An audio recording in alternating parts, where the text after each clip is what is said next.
Le Senson du Cap, c'est une plante qui pousse en Afrique du Sud et dont les graines se prennent dans la laine des moutons. Et quand on importe la laine des moutons vers la France, la laine prend le train et des graines peuvent s'échapper du train. Il est arrivé au début des années 90 par la gare de Bercy. À partir de là, il a envahi toute la capitale.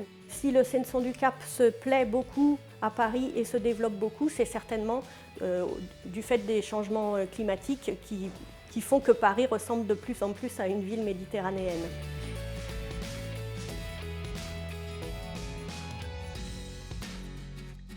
La ville, c'est un écosystème complexe. Les plantes en ville jouent un rôle écologique fort parce que, surtout les arbres, ils agissent au niveau des polluants qui sont dans l'air, dans l'eau, dans le sol, en absorbant une partie. Alors évidemment, ils n'absorbent pas la totalité, mais ils participent à une meilleure qualité de l'air, de l'eau et du sol. De plus en plus d'études montrent que la qualité de vie des citadins et leur santé est très liée à la qualité de la biodiversité qui se trouve dans leur quartier. On sait aussi que les plantes jouent un rôle très fort sur la température. Et en période de canicule, les espaces verts sont des espaces qui tempèrent les conditions climatiques. Maintenant, dans les projets d'urbanisme, on fait en sorte que tous les citadins aient accès à un espace vert en moins de 10 minutes à pied de chez eux, parce qu'on sait que ça va avoir une influence forte sur leur qualité de vie.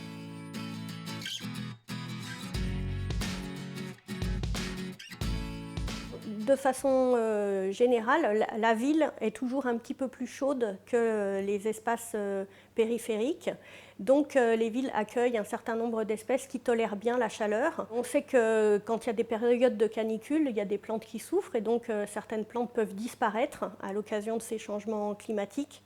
Néanmoins, la ville accueille un nombre important d'espèces par la diversité des habitats qu'elle peut offrir. Et les changements climatiques vont permettre l'invasion de certaines espèces qui pour l'instant sont relativement sporadiques dans nos villes. Et savoir quelles espèces vont envahir la ville de demain sous l'action des changements globaux est un peu difficile à déterminer.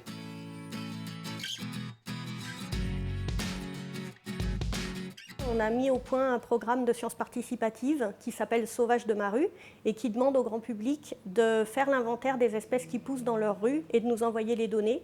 Ce projet a deux bénéfices. D'abord, il nous apporte des données, à nous chercheurs écologues, des données intéressantes sur la flore en ville. Et deuxièmement, c'est un aspect pédagogique où les gens peuvent apprendre à reconnaître les espèces qui poussent autour de chez eux et les sensibiliser au fait que ces espèces existent dans la ville et peuvent contribuer à leur bien-être.